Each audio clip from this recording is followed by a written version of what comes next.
Antonio Egas was a neurologist, psychiatrist, politician, and author born in Portugal in 1874, where he worked until his death in 1955. He was awarded the Nobel Prize for Lacotomy, a neurosurgical procedure, in 1949. MONIZ believed mental illness was caused by improper neural connections. He suggested that by interrupting the connections between the prefrontal lobes and other parts of the brain, modification might be brought about in mental processes of psychotic individuals. He intended to do this by cutting the connecting fibers in the prefrontal cortex.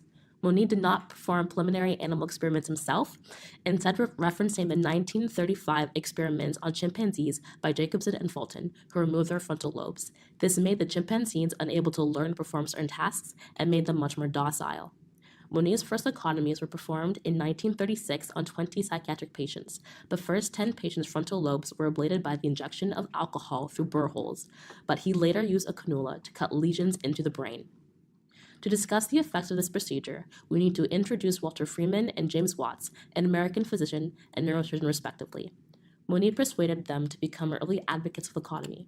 It was Freeman, not MONIZ, who developed the outpatient procedure where doctors use an orbital clasp through the eye sockets to obliterate the frontal lobe, now known as the infamous ice pick lobotomy.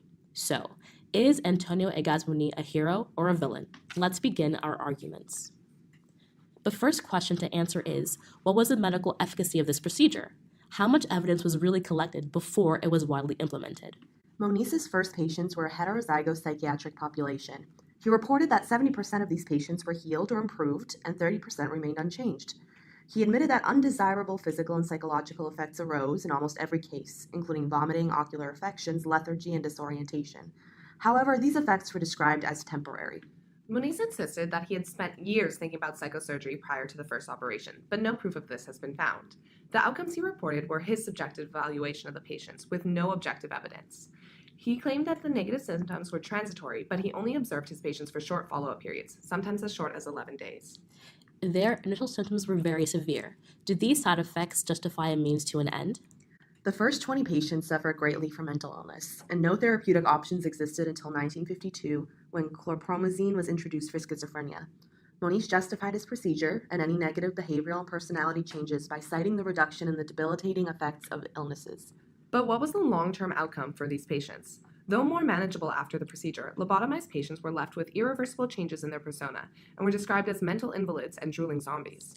It's easy to judge the actions of those in the past by the ethical standards of the present. What were the societal pressures of the time?